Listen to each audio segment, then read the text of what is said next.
अस्सलाम वालेकुम दोस्तों आज हम जिस बीमारी पे बात करते हैं उसको कहते हैं फिस्टुला, नासूर मकत।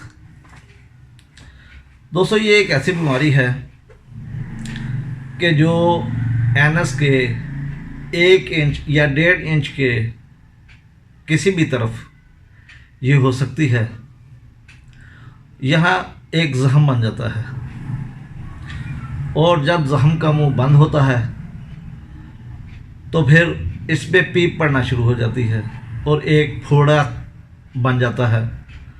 और जब वो मुकम्मल 10 दिन में 15 दिन में उसमें रेशा बनता है तो मरीज़ सख्त तकलीफ़ में होता है, उसे दर्द बहुत ज़्यादा होती है और फिर जो वो फट के खारिज होता है मवाद तो मरीज़ सुकून की हालत में आ जाता है। दोस्तों ये एक ऐसा जख्म होता है जिसका एक सिरा बाहर की तरफ और दूसरा सिरा आंतों की तरफ आंत में जाके खुलता है और इसके जल्दी ना ठीक होने की जो वजूहात है वो ये है कि जो आंत का अंदरूनी हिस्सा होता है वहाँ से हवा का प्रेशर, गैसेस और फुजला गंदगी इसको जल्दी ठीक नहीं होने देती।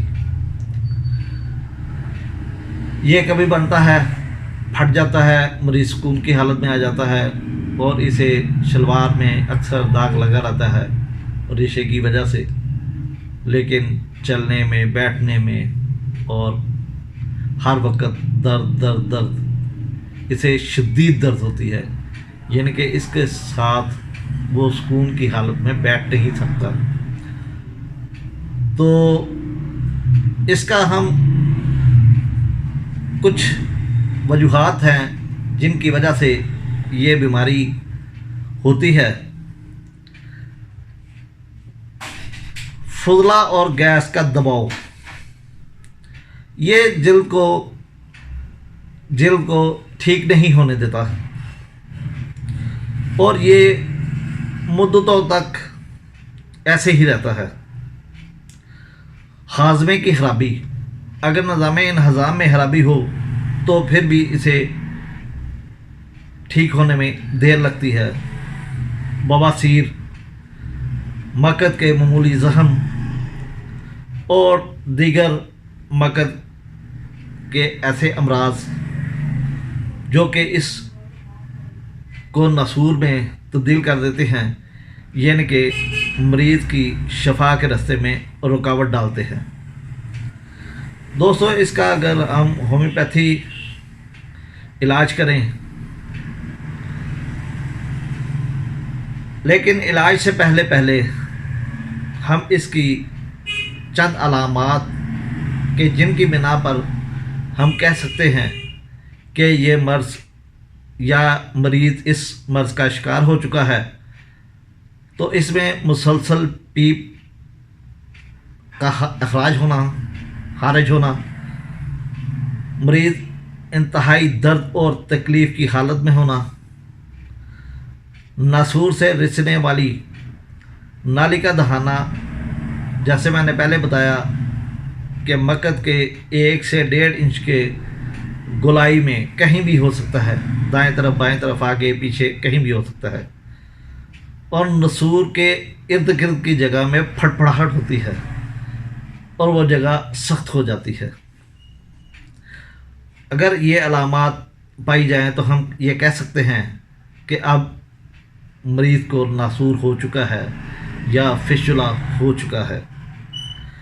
तो इसका होम्योपैथी में जो इलाज है, ये इलाज दरअसल मजाजी होता है कि अगर आप सिर्फ़ और सिर्फ देखें कि एक रेशा है, एक जख्म है, उससे रेशा निकल रहा है, आप क्या करेंगे, हैपर सल्फर सलेशिया वगैरह या जख्मों को ठीक करने वाली अद्वियात देंगे तो वो कभी भी ठीक नहीं होगा।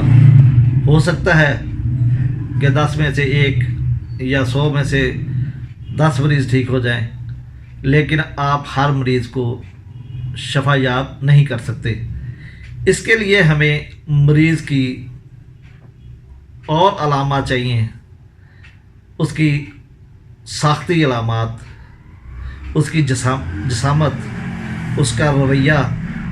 अगर उसमें कोई माइंड सिम्टम है तो दोस्तों हम चंद दुआओं पे बहस करते हैं कि जो इस में इस्तेमाल होती हैं और इस मर्ज़ से छुटकारा हासिल करवा सकती हैं। जैसे पहली दुआ है एसिड फ्लोर। एसिड फ्लोर एक मुजरब दुआ के तौर पर इस्तेमाल होती है, लेकिन दोस्तों यह तरीक़ाकार अच्छा नहीं, क्योंकि होम्योपैथी में एक मरीज़ दूसरे मरीज़ से मुख्तलिफ होता है, चाहे वो एक ही बीमारी का शिकार हो। इसमें गर्मी बहुत ज़्यादा लगती है, मरीज़ गर्म मिजाज का होता है, ये दूसरों से तल्लक तोड़ देना चाहता है। इसके लिए किसी से तल्लक बनाना, यानी कि तल्लक को कायम रखना बहुत मुश्किल काम है। ये अक्सर जुदा होने की बातें करता है। मियाँ है तो बीवी से तलाक, बीवी है तो मियाँ से तलाक, ठीक है।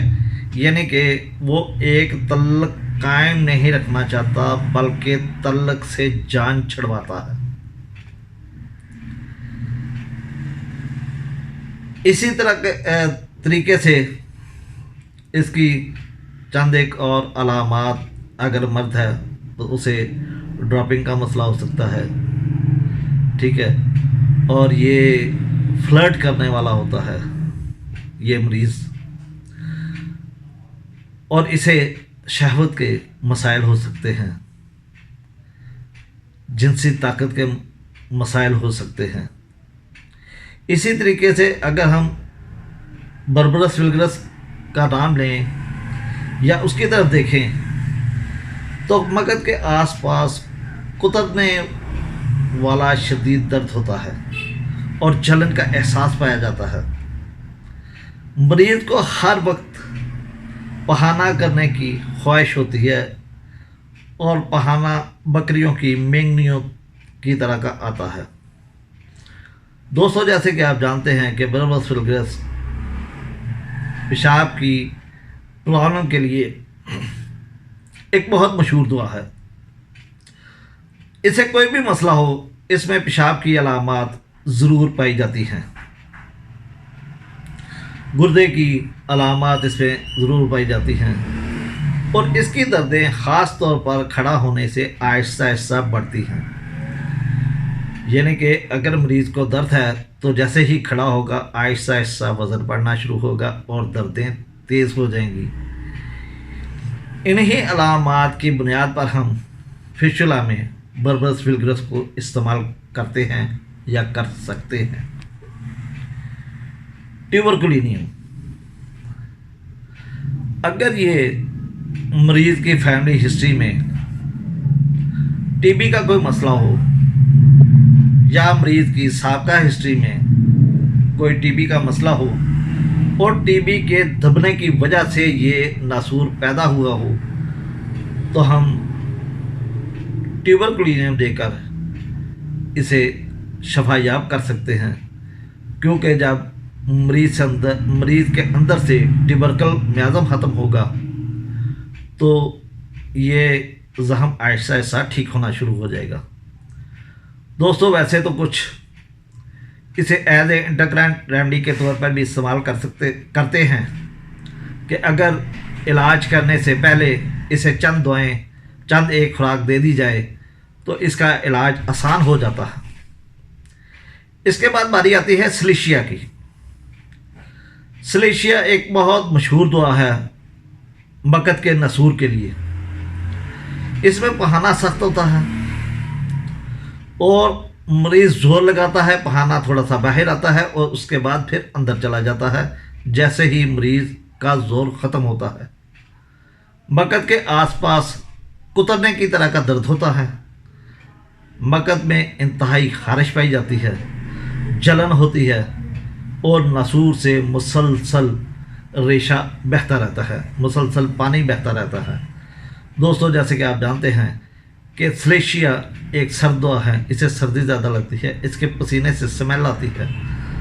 तो अगर आप ये सारी अलामत देंगे तो फिर ही वो सलेशिया का मरीज़ होगा, सलेशिया की दुआ का एक खाका तैयार होगा और मरीज़ शफायाब होगा। इसके बाद अगर हम जिक्र करें तो वो है सल्फ़र। सल्फ़र भी इसमें नसूर बनता है और इससे मुसलसल सब्ज़ रंग का म्यूकस निकलता रहता है, रेशा निकलता रहता है और मरीज़ को शिद्दत के साथ दर्द होता है। जैसे कि आप जानते हैं कि सल्फ़र सोरा की एक बहुत बड़ी दवा है। तो दोस्तों, इसमें मकद में खारिश होती है, पहाना कब्ज़ होते हैं और इसका पहाना सब दुआओं से ज़्यादा सख्त होता है कि अगर पहाने के ऊपर कोई इंसान खड़ा हो जाए तो पहाना टस से मस नहीं होता, इतना सख्त पहाना होता है। ये आपको पता है इसे भूख बर्दाश्त नहीं होती, ये नहाता नहीं, नहाने का दिल नहीं करता, ये ज़्यादा देर खड़ा नहीं रह सकता, इसके हाथ पाँव और सर की चोटी पर जलन होती है। तो दोस्तों, अगर ये अलामात हों तो हम सल्फ़र देकर इस मरीज़ को ठीक कर सकते हैं। एक दवा है स्टेफ्लोकोकिन। दोस्तों, ये अगर आप किसी भी मरीज़ को, फिस्टुला के मरीज़ को हफ्ते बाद, 4 दिन के बाद या मुनासिब वक्फे के साथ एज ए इंटरकरेंट रेमेडी के तौर पर इस दवा का इस्तेमाल करेंगे तो इंशाल्लाह जो मरीज़ टाइम के साथ ठीक होगा वो जल्दी ठीक होना शुरू हो जाएगा, उसे जल्दी शफा मिल जाएगी। दोस्तों, लैडमपाल। लैडमपाल ये ज़ख्मों को बनने के लिए एक बहुत ख़ास दवा है और आप जानते हैं कि लैडमपाल का ज़ख्म ऐसा होता है जो बारीक नोक वाली चीज़ से ज़ख्म हुआ हो, चूँकि वो जिस्म की गहराई में होता है और उसका फैलाव कम होता है। बिल्कुल इसी तरह नासूर भी ये छोटा सा एक सुराख होता है और ये जिल्द से लेकर अंदरूनी नाली तक जाता है।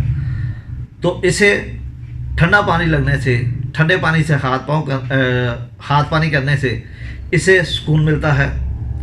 और ये दर्द, ये एक असाब को कंट्रोल करने वाली दवा है। इसकी दर्द असाबी नोयत की होती है और शिद्दत के साथ होती है और पूरे पेड़ों के ऊपर, यानी कि सिर्फ मकद के उसी हिस्से पे दर्द नहीं होती बल्कि पूरे पेड़ों में, पूरे चितड़ में इसकी दर्द फैलती है और मरीज़ को ठंडक से सुकून मिलता है। दोस्तों, इसके बाद है नाइट्रिक एसिड। नाइट्रिक एसिड ज़ख्मों में कांटा लगने जैसा दर्द होता है, तो हम इसे एक मुफीद दवा समझते हैं। पहाने से इसके बदबू आती है, पेशाब से बदबू आती है, पहाना जिल्द के किसी भी हिस्से पे लगे तो उसको छील देता है और उसको सुर्ख कर देता है। दोस्तों, इसे इंतहाई गुस्सा आता है, ये गुस्सा दबा कर रखता है, जिसे पंजाबी में कहते हैं ना विस्कोलना, ठीक है। ये गुस्सा दबाता है और गुस्सा निकालने के बावजूद इसका गुस्सा ठंडा नहीं होता। दोस्तों, अगर पेशाब में इंतहाई बदबू हो, पखाने में इंतहाई बदबू हो और इसे कांटा लगने की तरह का दर्द हो तो हम इस दवा का इस्तेमाल करके इस मरीज़ को ठीक कर सकते हैं। दोस्तों, इसके अलावा कलकिरिया कार्ब है। कलकिरिया कार्ब की भी हम मजाजी अलामात देंगे। मरीज़ मोटा ताज़ा होगा, सुस्त होगा, मीठा पसंद करेगा, अंडे खाने पसंद करेगा, उसे पसीना बकसरत आएगा, वो जहनी और जिस्मानी तौर पर सुस्तुल वजूद होगा। तो फिर हम इसे, और जैसे कि आप पहाने की अलामात में समझते हैं कि उसे कब्ज़ होती है और कब्ज़ के दौरान वो सुकून महसूस करता है और पहाने का 1-8 इंच हिस्सा सख्त होता है, उसके बाद फिर नरम बहाना आना शुरू हो जाता है और बहाने से आमतौर पर खट्टी स्मेल भी आती है। अगर इस किस्म की अलामत होंगी तो फिर हम कलकिरिया कार्ब देकर फिस्टुला के मरीज़ ठीक कर सकते हैं। इसके बाद कास्टिकम है। कास्टिकम इंतहाई پردرد ہے اور سینسٹیو ٹو ٹچ ہے۔ اس کے مریض کو سردی لگتی ہے اور اس کے لیے بیٹھنا، سیدھا بیٹھنا بہت مشکل ہوتا ہے، کیونکہ جیسے ہی مکد کے ساتھ کوئی کپڑا لگتا ہے یا مکد زمین کے کرسی کے اوپر لگتی ہے تو اس دوران اسے شدید درد ہوتا ہے۔ اس مریض کو سردی زیادہ لگتی ہے، گرمی سے اسے سکون ملتا ہے۔ دوستو، اگر ایسی علامات ہوں تو ہم کاسٹکم دے کر بھی اسے ٹھیک کر سکتے ہیں اگر زخم بہت پرحس ہو۔ تو دوستو، اسی کے ساتھ اجازت چاہتا ہوں۔ اللہ حافظ، اللہ نگہبان۔